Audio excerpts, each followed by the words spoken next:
So talking about interviewing Jake and having him on, having him on the real life trading program and discussing, him and I, as we talked about the volume profiles and we were talking about Disney and we talked about we were in call options and while we were in it and things of that nature. I was like, man, let me reach out to Dan, who is also quite proficient with both TrendSpider, obviously, and trading. So, Dan, welcome to the show, man. It's going well. How are you? Man, it's going so well. You can hear me okay? Yeah. You sound like a dream. Awesome. Very cool. I would love for you to show us how you trade, man. Just break us down. But before you start sharing the screen, just give us a little bit of a rundown, man, on who you are, who the heck are you, and why do you trade, and how'd you get involved in this market stuff? Yeah, sure. Who the hell am I? My name's Dan. I live in Chicago. And I've been a tech entrepreneur my whole life, right? Since I was like 16, when I first threw up my first website, right? We started some businesses, had some success, fell into some money, right? And decided to try trading. This was like 2008 when I first got into it. And I learned really quickly that you can make a lot of money. You can also lose your ass pretty fast. Right. And I don't pretend like I even knew what I was doing back then. I most certainly did not. I think like most new traders, but, it sparked an interest, right? So, it's kind of been something that I've done ever since. Sometimes when it's busy, less, sometimes when I have more free time, more, since we started TrendSpider, a lot more. I got into TrendSpider because, it was like 4 years ago, something like that. I was sitting at home. I used to take a day off from my cloud computing company a week to just chill and trade, right? Because that was like a busy office, right? Like, we had a lot of people and there was a lot of meetings. You couldn't do it during the day, really. And like one day I was thinking like, gosh, we've automated deploying servers. We've automated, installing operating systems, configuring networks. Why the hell am I doing this repetitive technical analysis by hand? I decided to try to automate it, right? So teamed up with my partner, Russ, our CTO, my co-founder. Russ is a longtime developer trading, right? He was one of the early employees at TradingView. He helped build their charting library that you see all over the place now. He also worked at eSignal, at Trading Sim, right? So he was a lucky guy to meet. We decided to try to build a new platform that took a fresh look at things, because there's really been no innovation in this space in a good part of a decade. I mean, the only real innovation there has been have been people building on top of things like TradingView with their own scripts, because the actual platforms are pretty basic and you can get charts anywhere, right? So we thought we could do it differently and decided to try. And we launched this thing. We took 2 years to build a prototype. We launched it in March of 18, right? So just over 2 years old now, open to the public. And at first it was just trend lines, right? It was just automated trend lines. And now it's, much, much more. So I don't want to talk forever about the history, but that's kind of the story. Beautiful. Oh man, that's really cool. Actually, I didn't know a lot of that. And I appreciate you sharing with me. In fact, speaking of sharing, if you want to share your screen, I think you should be able to. Let me stop sharing really quick and it'll pop up. You'll have the ability. And yeah, I would love to kind of walk me through like what you look at, why you look at it, your time frames. I'll kind of guide you with just some general questions. As most of you know out there, I never give anyone in advance the questions. So I say, hey, I'm interviewing you, come on my show, here's where, and then we just start talking. So these are all fresh conversations, and I do that intentionally. So awesome. Well, I'm happy to answer any questions that anyone has. All right. Awesome. And I want to preface this by saying, I don't pretend to be the best trader in the world. I know I'm not. I'm wrong a lot. Right. For me, being wrong is like paying tuition and for a lesson. Right. And I like to learn from my mistakes. Right. And I like to make things systemic and repeatable. Right. Because, that's how you get to consistency.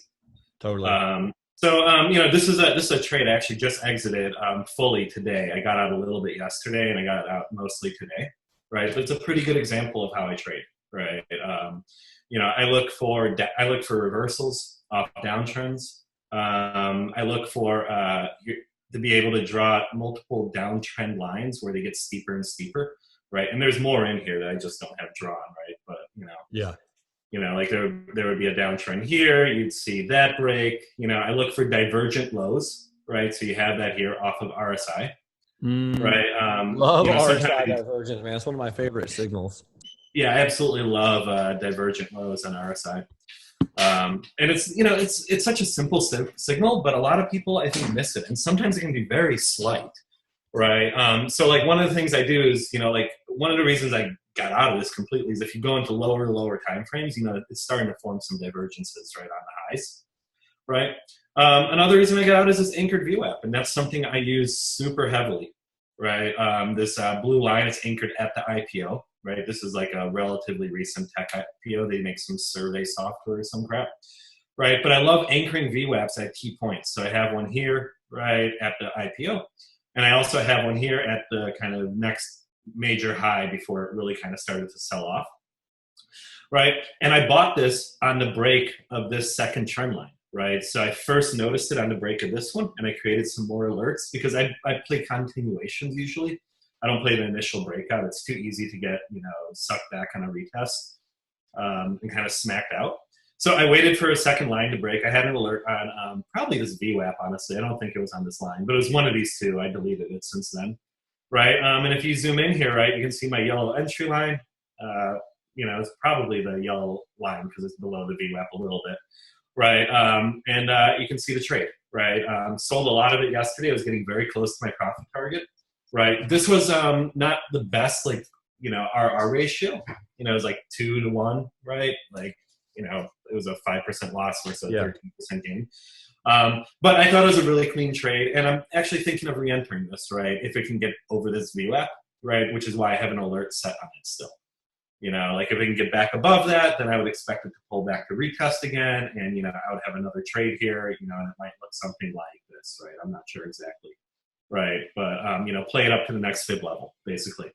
Yeah. So that's a very typical long trade for me, right? And you look at some of these other ones. This one, MITO or whatever, is kind of going against me right now.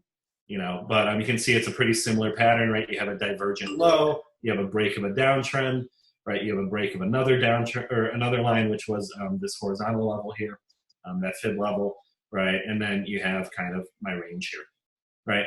And I use alerts heavily, right? So, to get set up for a trade and also to manage the trade, you'll notice I have alerts both on these two fib lines here. This is because I'm not looking at charts all day, right? I hate looking at charts all day. I think it's a great way to get distracted and get sucked into kind of the emotions of things, right? So I just use alerts to let me know when my levels are reached that I care about. Right, and that's like if you had to pick one thing in TrendSpider I couldn't live without, it would be the ability to create alerts on trend lines, right? Yeah, that is a really nice feature. So I'll show you one more, and this one could be going against me. I got out of most of this trade. I still have some puts, and I actually bought some more today. But this is a short trade, and this one worked. I mean, this is one of the cleanest trades I've ever done, right? I posted this one on Twitter a bunch because I'm really proud of it. I'm not pretending to be able to repeat this kind of clean trade all the time. I would love to be able to do that. But, I got in because price was riding this top line here into this VWAP line, which is from the highest point the price has been at for a while, right? And price was riding into that, and I saw this very slight divergence here, right? You see this RSI is 68.24, right? But the next one is 68.13. It's tiny, but it's there. That 0.3 RSI difference is real divergence that a lot of people miss. So I decided to open my short early and not wait for a trigger, right? And I got in at the very top, right? I bought puts here. I'm still holding which ones are those? This is EB. I have the $5 July put still, right? I sold the 7s and the 6s that I had. Got it. Now, do you normally hold over earnings? Yeah, this one I did not hold over earnings, or maybe I did. I usually don't pay a whole lot of attention to it.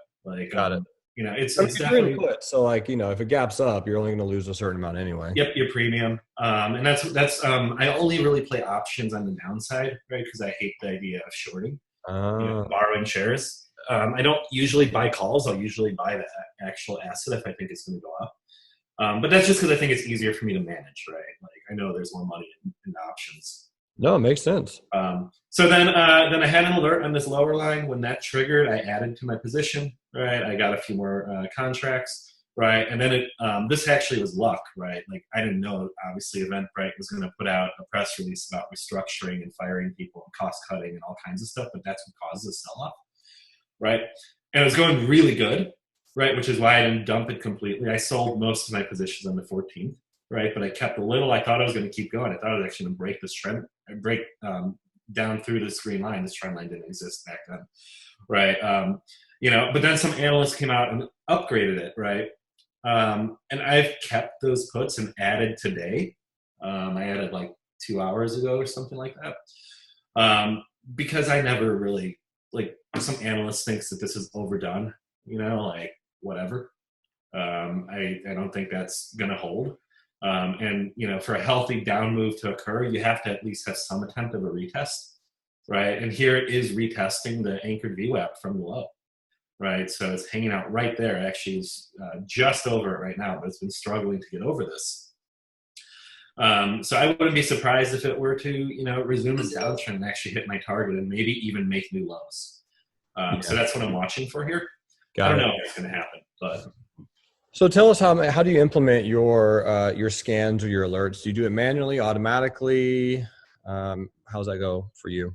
So I use a couple pre-made scans. TrendSpider comes with them. I don't know. Do you ever use the TD sequential pattern? I don't. Tell me about it. So it's 9 candles in a row, each one closing lower than the one closed 4 before it, right? So candle 0 closed below candle, -3, right? Candle 1 closed before candle -4, and so forth for 9 candles. This is my typical scan. I usually do it against the Russell, right? And if I'm scanning on a daily chart and I want something that I can possibly trade right now, I'll trade current candle, which tells TrendSpider Scanner to look at today's open candle as if it were closed. So whatever price it's trading at is going to consider it part of the sequence. If left unchecked, then it will look at, the most recent closed candle for your scan. So if you're scanning for like a weekly hammer on Wednesday, right, and you want to know which stocks are forming a hammer right now, right, always check current candle, right? And if you don't care, if you're okay with last week's candle, then leave it unchecked, right? So this is what I usually start with. Ooh, Fitbit. Got it. Right.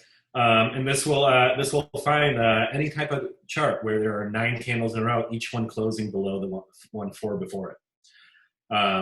And this is usually where I will then kind of work from, right? If I see something interesting here that looks like it's bottoming, right? Because remember, I mostly trade reversals off lows, right? So I would start looking for RSI divergence, which this guy has here, right?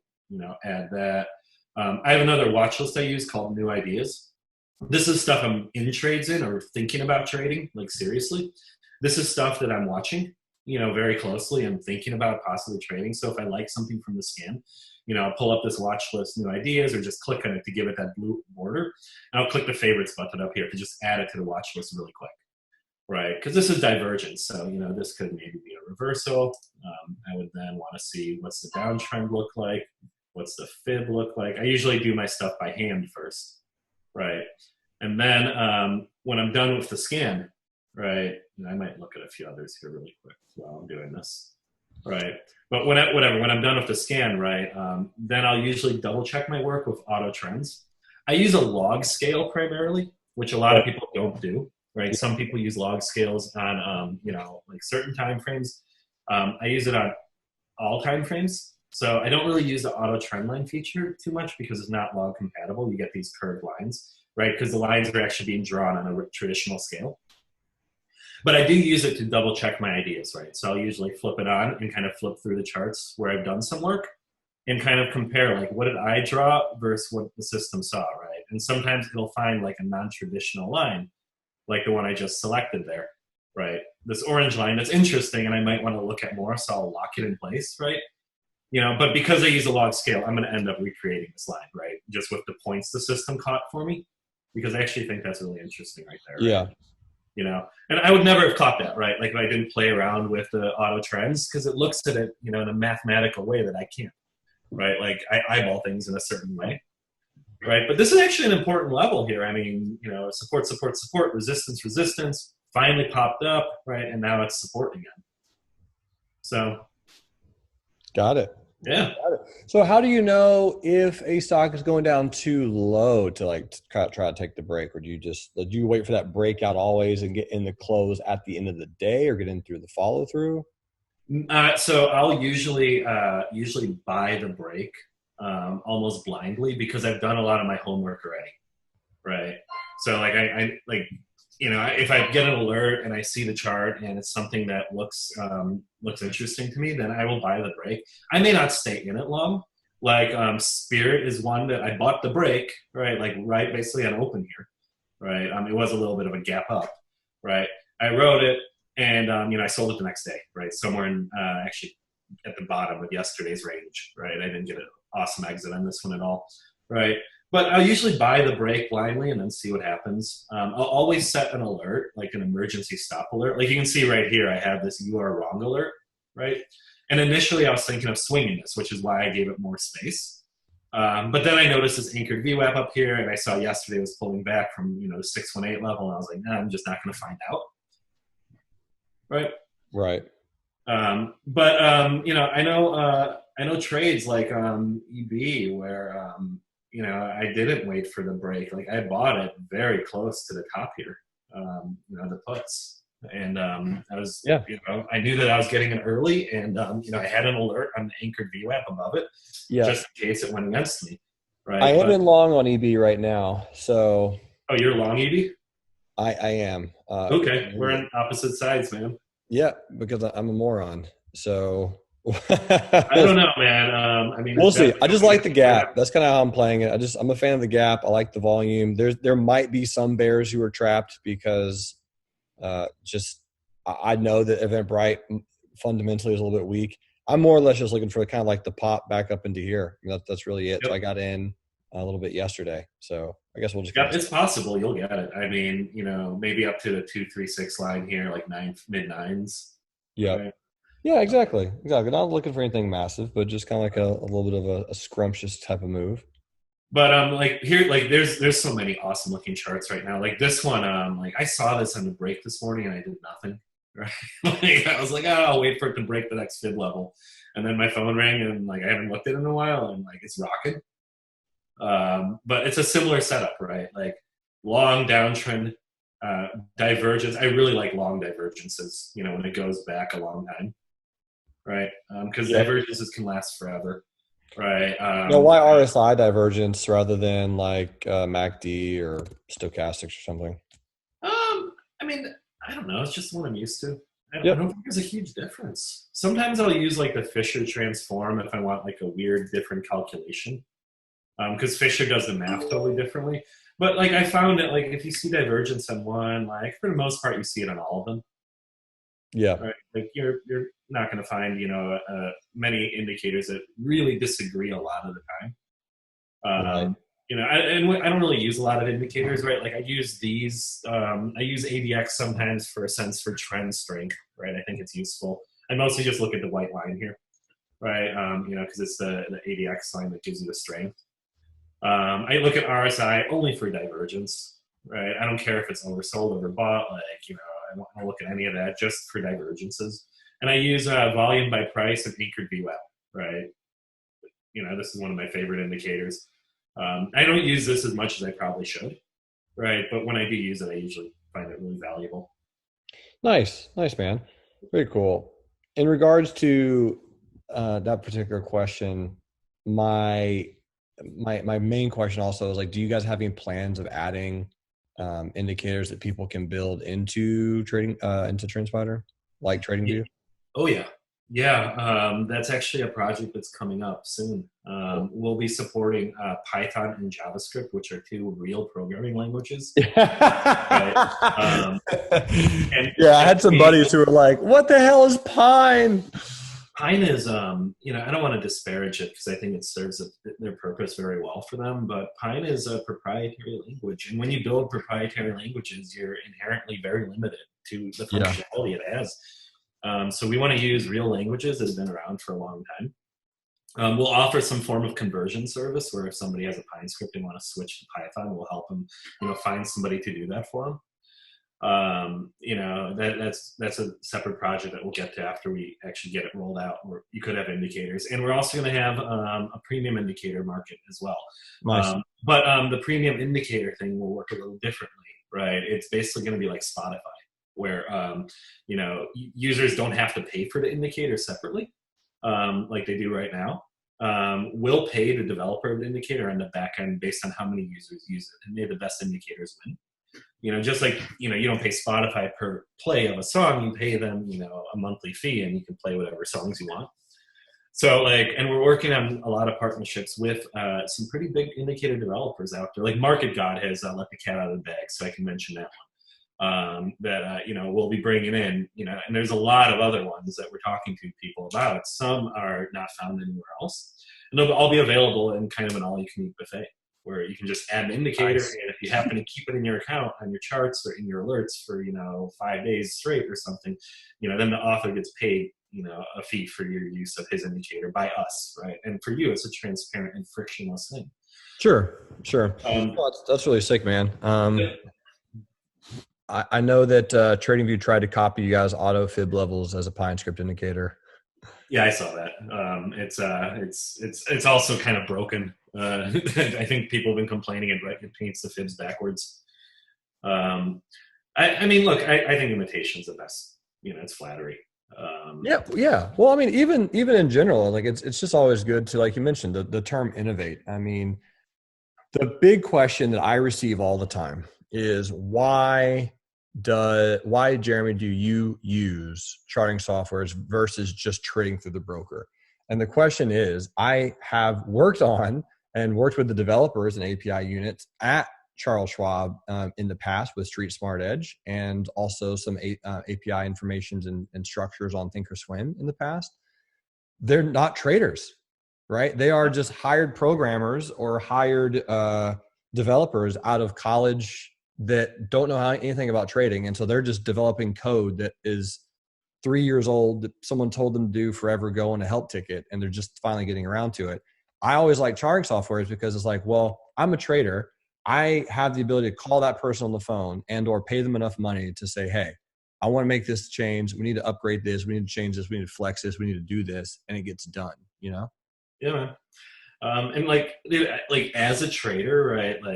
I remember coming up with the idea for this, and I was using, I was looking for something like this. I didn't really want to build this at first, I was just looking for somebody who had built something that can save me time and make me a little more efficient, right? Because I make a lot of mistakes in my analysis when I do things by hand. So, when I watch charts by hand, I can get emotional about it and want to chase things and do stupid things that I know are wrong. Right. So, people will see what they want to see. So giving them tools to, have a computer, give them another look at something is, I think really helpful. This, by the way, I know we added a bunch of your patterns in here, so I want to just show that. I don't know if anyone here has seen this, but we also recently added multi-time frame analysis for patterns. Oh, nice. Right. So you can see what daily candles make up the monthly pattern. Right, this is a monthly new white soldier, right? And these are the daily candles that make that up, which is kind of cool.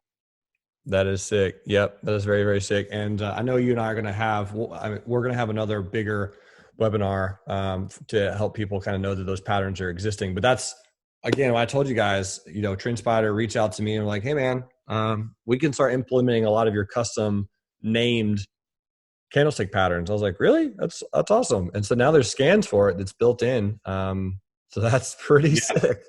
And by the way, I know your candle patterns, you can scan for them as they're forming, right? So yes. You can say look for weekly candlestick patterns.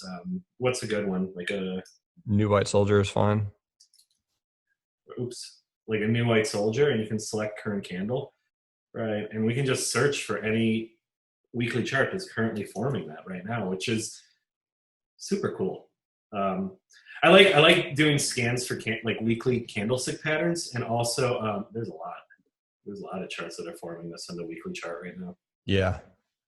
Oh yeah, because it's just it's so pretty, so pretty. But number one, it's a great pattern. But I mean, like anything else, it works just on all the time. But that is kind of like what's happening in the market right now is you're getting a lot of those gap ups because of Monday, right? Monday was a really strong gap in the market. So they're going to have a lot of those candles. But I mean, that's a killer structured feature, that people, I don't think know exists. No, and it's cool because you can also add other things in on top of this. So you can say, okay, weekly new white soldier, but then you can say, I want to know that the daily, I don't know, RSI is greater than 40 as well, right? Like not overbought. But you can mix and match time frames here, which a lot of people don't know. And you can even compare things from one time frame to another. Like you can say like the 65-minute volume, right, is greater than the, call it, daily volume 20-day moving average, right? Like you can totally create any kind of strategy that you could dream up, and you can do it without writing any code. This is possible on other platforms, but you have to know how to write code. Like you have to be able to write some Pine script or Python in order to do this, right? Whereas here it's all visual and it's built in, and I mean, here we go, right? Yep. 65-minute volume is above the daily 20-day average today, right? And you've got a whole bunch of other stuff going on here as well. Damn, that is sick. Come on, guys. How cool is that in the chat pane? That's pretty toasty. Yeah, I'm a big fan of the scanner. The scanner is getting a big upgrade pretty soon, so you'll be able to add additional columns to the results. So basically anything that's in the scan, like if you have RSI as a conditional, add a column for RSI and give you the actual readings. You'll also be able to customize, what it shows for the scan. And what's cool is like if we like this scan, we can then call it like new some example scan, right? And you hit save, right? You can just close the scanner and you can then just open it up here in the right, right? So you can just find some example scan, and it's just going to populate on the right, and then you don't even have to have that giant scanner open, and it'll just update for you whenever you want it to. Got it. Man, that is wild. Do you know if TrendSpider will be supporting algo trading or automated trading at any point in time through some type of connected broker with TC Works or anything else? Yes. That's a second half of 2020 project. We're getting ready to start working on it pretty soon. We will first integrate one major broker in each category. So one stock broker, one crypto exchange, one Forex broker, one futures broker, and so forth. And then once the framework's in place, we're going to start integrating every broker, right? So our goal is to support every broker in the world, in every country, everywhere. We're going to kind of probably go by popularity. And with the United States first, obviously, because that's our biggest market, but we want to cover every single one of them. And once that's in place, that's the last building block needed for us to offer fully automated execution. And if you look at our roadmap, that's the end of it, right? Like we plan through giving people the ability to basically define a strategy, right? So you can find the stocks for your watch list with the scanner. Then you can test the strategy using the strategy tester, right? Which is, I haven't showed you guys, but it's a buy-sell rule system, right? That lets you see how a buy-sell rule, would work on a chart. And we want to add a button here that says like, make it live, right? Where you press the button, it lets you create an order ticket template, right? And then, in the strategy itself, you define your buy rules, your exit rules, which can be technical or, time-based or, percentage-based, it supports all kinds of stuff, right? You can go long or short. And then when your trade is ready, right? When your trade is ready to go, the chart's ready, the alert goes off, you get a ping on your phone. And it's got the chart, it's got the order ticket, and it's got two buttons, yes or no. You say yes, the system places the order through your broker for you, and then starts to automatically monitor all the exit conditions that are here. And the idea is to let you do your homework on a Sunday and then go hands off, right? have perfect discipline, get out when you decided you're going to get out, get in when you decided you're going to get in, and take all the emotion out of it. That's obviously going to support equities first, right? Options are a little bit more complicated, right? So you'll be able to auto trade with, buying and selling crypto or stocks, right? The assets themselves. Options will be something that'll come after that. Yeah, of course. I'm super pumped for that though, because everything we've built has been a building block for that. Like everything from automated analysis to alerts to the backtest, like it's all needed in order to let people auto trade at some point. Yeah, heck yeah. Well, let me do this. Let's flex a little bit to going back to some of the stocks that you look at when you are kind of doing your scan, because you mentioned what I like is you said early on that you kind of always had like a nerd background in IT. What do you look for when you are analyzing these newer tech companies? Do you have any long-term holdings? Is it only just swings and day trades, or is it long-term stuff? No, I have a lot of long-term stuff that mostly was bought in like 2008, 2012, right? That I probably will hold forever. It's a lot of like dividend stocks. There's some bonds and bond funds, right? It's primarily like, for income purposes. Yep. Right. But time has been good to it, right? But I don't touch it. I don't look at it, right? Like I treat it like a retirement fund. The active trading is where I look for alpha. Right. Right. Now, are you only swing trading, or do you also day trade? I rarely day trade. I will occasionally day trade something. Like I think I mentioned, I can't remember which one it was. I think it was Save, but this was basically a day trade. But I don't like to think of it that way. Like, I think coming into a trade, I just want to follow the chart wherever it goes, right? Mm-hmm. If it turns into a day trade, great. I'll get out early, right? If it gives me a reason to get out. If it turns into a swing trade, that's even better. But that's why I look at daily charts and weekly charts a lot, because I want to find something that will hopefully be a swing trade that I can be in for a while. My average hold time is like 2-3 weeks, right? Like I don't rush out of things usually. Yeah, got it. That's good to know. Yeah, do you look for anything specific on like newer companies to buy long term as well, or are you just only carving out that alpha and smashing some gains? I will occasionally buy and hold a new company, right? Like I own Chewy, right? Because I believe in their business. I think it's a smart business. I own Spy, right? I bought Spy and just bought the Spy. I think I got $250, right, or so, somewhere around here, right? I bought some Spy that I plan to hold for a while. Right. But like I also, I'll buy a lot of stuff for income. So like I bought some AMLP not long ago, right? This thing has a crazy distribution on it, right? If you want something with like, 20% yields, 10% yields, right? Like this is something fascinating. Well, it looks like it's split because it was trading down quite a bit. Yeah. And all my trend lines are down here. So, I try not to, because like I don't like if you bought Bank of America, right, as a buy and hold, and you look at like a monthly chart. This is kind of my philosophy. Like, let's say you bought that in 2007, right? Like you sold a business, you made a money, right? You finally made it, and you bought Bank of America's because it's a blue chip. It's never going to go away. It pays a dividend, right? And stocks always go up, right, in the long run, right? You would still be down. Yeah. Right. Like there would be no way for you to be up. So like the long-term stuff I have, right, concerns me for this reason, because I don't actually believe that stocks always go up. Right. I actually think over time, a lot of businesses become worse run because the people who gave a shit, right, the founders, the early employees, right, get replaced by hired guns who are really out to pad their own pockets. Right. It's why you see dilution events and why you see debt and, leverage, start to accumulate for the purpose of paying out distributions and dividends and things like that in businesses.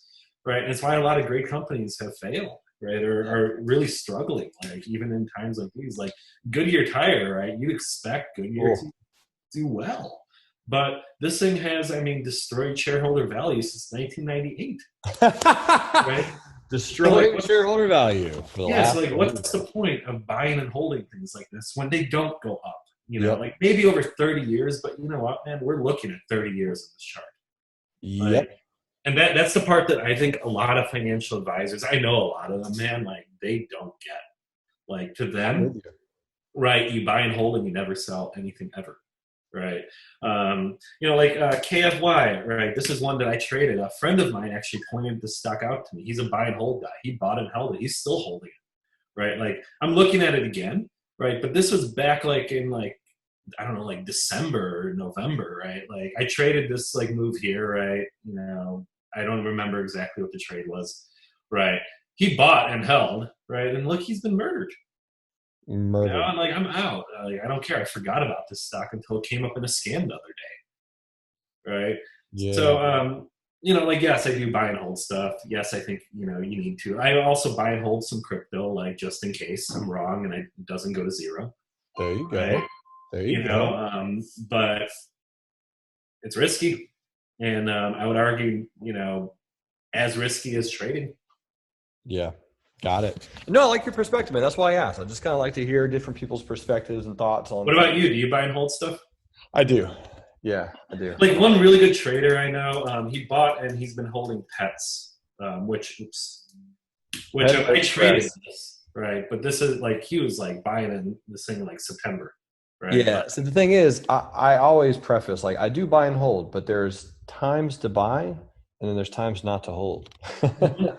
You know, like there are other times more often than not when I'm like, yep, I need to put in some cash and start loading up on some things. And yeah, I totally agree with you. Like even Apple, I'm a huge Apple fan, massive Apple fanboy. Same thing with Tesla. And I've done okay on those two names, but it's like, I know that their day will come where I just sell and I'm out of Apple for a long time. And I just don't invest in it. I just trade it.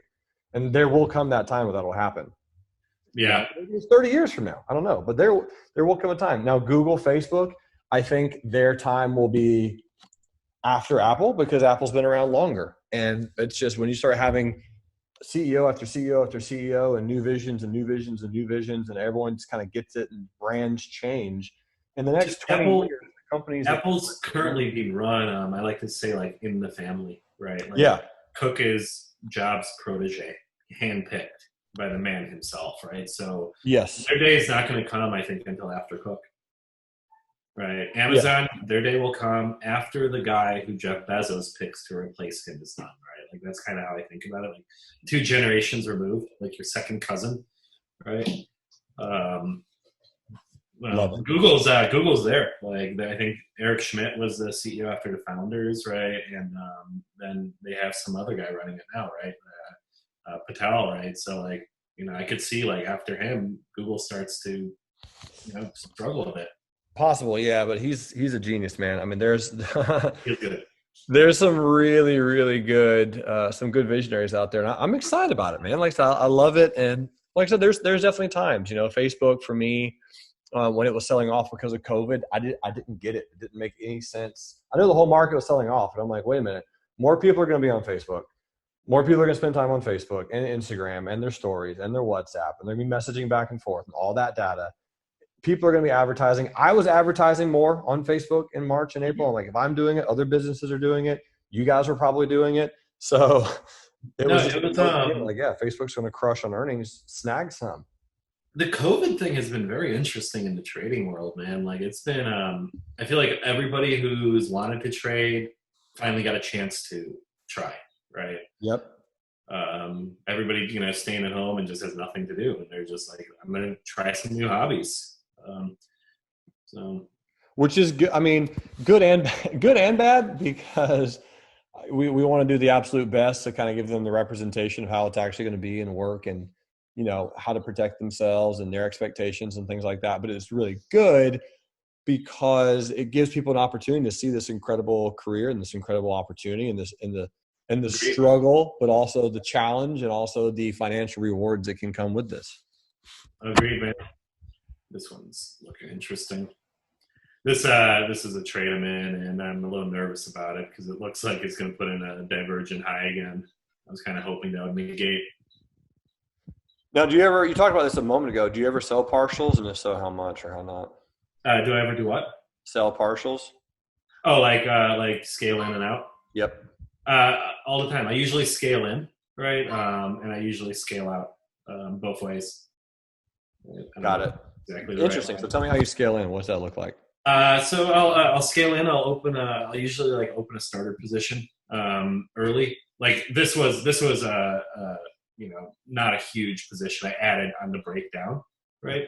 But like 10 or 15 contracts, right? If I'm pretty sure I'm right, but I haven't had a trigger, right? And then I'll take one big additional position as as my trigger actually occurs, right? If it does. And that way, like I have very tight risk here, right? I can get out on this anchor VWAP, which is right above me, right? And if I'm right, then my reward is bigger, right? And then, if I'm out, I also scale in on spikes, right? So, I sold a bunch of them a few days ago, puts on this EV thing. I still have some, right? And I added today, on a pop. So, that's kind of how I'll scale in. I'd say like the initial buy will be like 20% of the overall position. Like it's enough to get it on my watch list. Yeah. My P&L, so I don't forget about it, because I will often forget about things. Like not everything in this watch list is a trade. Yeah. So it's easy for something to get lost. But if it's on my broker P&L, which I keep open against all advice, then I'll never lose track of it. And then I'll scale out. I'll sell like 30 to 50% of my position, as I'm approaching my profit target, if there's strength in the move. Right. There was a lot of strength in these moves, and it seemed like the range was getting tighter and tighter on the 14th here. So, that's when I sold the bulk of my position. I sold half of it. Right. I guess that's not really the bulk. Right. I sold half of it. Right.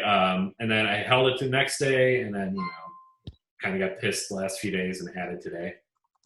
Yeah, no, I got it. Right. On other things like on CSTL here, this is when I close. No, actually, I still have shares. Shit. No, I thought I scaled out of this, but I guess I still have some shares. Right. But I sold on this pop. I held through this. I sold on this pop. I sold on this pop. Right. And I still have like a quarter of my position left that I'm still holding right now that I thought I sold. Right. But I guess not. Or maybe to order it on a fill. Weird. Yeah. This was a great trade though. Right. It just didn't get all the way up to my target. Right. Like it's really struggling at this previous high. Got it. So here's a good question, and you may have this on your radar. I'm sure you probably do, but if not, feel free to jot this down. I don't know of any other charting software that allows or has the capability for option pricing charts as well. And I know that is a lot of data, but to be able to see like an option chart in candlestick form, so Thinkorswim, Interactive Brokers, a few others do that. They do. Yeah, that's I want to support it. I even chart with Thinkorswim. Yeah, I mean, I look at options charts on Interactive Brokers, my broker, so I know where you're coming from. They are useful sometimes, especially on something that's getting close to its strike place and starting to get more action. Yeah. I don't know, to be honest. At some point, we probably will. We've looked at I can't mention too much here, but we've looked at an acquisition in the options world to bring in some options functionality that's kind of similar to what we do with technical analysis. All right, to kind of like automate some of the like analysis of potential options trades, right, and contracts, and kind of help you pick, the best ones, up and down on any given chart. So it's something we've looked at. It's just tough to prioritize. It is. Like there's so much stuff in the trading world, right? And like we want to build what's really unique first, and we don't feel like we finished the equity side of it, like the actual stocks and the charting, backtesting, all that stuff yet. So the answer is probably yes, but probably next year. Yeah, that makes sense. Right. How long does the back testing work? Like how far in the past can you go? You can go up to 7,000 candles right now. And on a monthly chart, that is to the beginning of time for most assets, right? So if I put in like SPY here, I think it's going to look back 27 years, right? And it's based on candles. So, and not like an actual amount of time. So like obviously on a 1 minute back test, right, 7,000 minutes is, just a handful of days, right? Or a few weeks maybe, right? About a month, right? And you can, the backtester is really powerful. It just got a big upgrade, right? So there's going to be more upgrades to it pretty soon, but it just got a big upgrade. It got new exit conditions. So there's now a trailing stop, right? Now there's a proper stop loss. You can now have multiple entry and exit technical conditions. You can add additional script blocks. And then the reporting got a big upgrade as well, right? So you can actually see, it's actually really cool. You can see this white line, which is the movement of the actual asset that we're trading here, right? And you can see like how parts of it are green and parts of it are red. And that's because those are parts that we were in a trade, right? The green ones are trades we lost out on, right? And the red ones are trades, or the green ones are trades we won on, and the red ones are trades we lost on.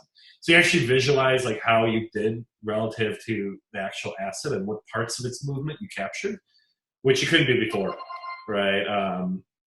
It's also just got the ability to do short strategies, right? So you can short instead of long. Yeah, that's cool. Very, very cool. Handy dandy, man. I love it. There's a lot of cool toys in here. Raindrops is one. I don't want to spend a ton of time on. Man, I'm going to be proven wrong in this. Like this divergence negates. I think SPY is gonna tank at some point soon. I just feel like technicals go out the window in a market like this because it's market's not acting rationally. There's no logical reason for all these rallies. It is actually still below this line. So I do have one question. So the Mr. Squiggles, is there a way to have that more flowy rather than liney? Yeah, this is a Polyline. Yes. I love this indicator. If you double click on it and you go to smooth, it'll smooth it out for you with a Gaussian algorithm.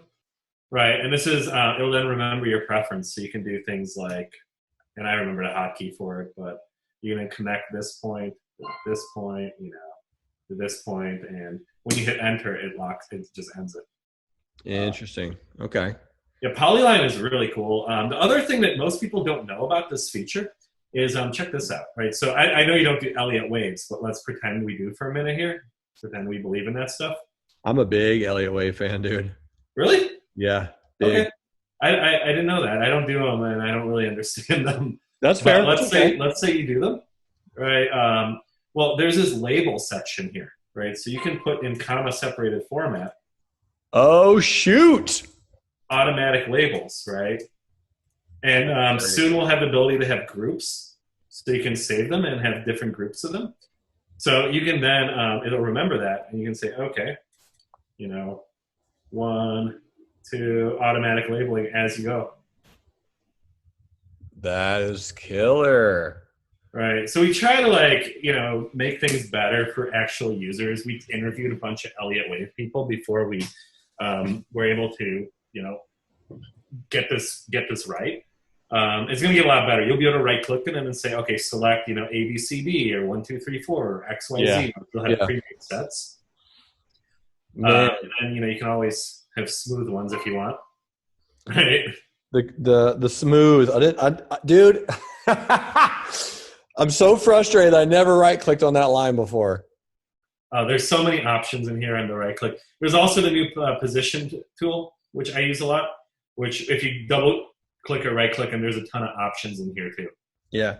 Is there a way that our real life traders could pay $1 upgrade or something, and that instead of calling it Polyline, it's called Mr. Squiggles? No, maybe we'll add an Easter egg for you. I'll ask Ross. There's a couple of jokes in here though. If you pull up any crappy altcoin and press Alt 0, it'll add this button here.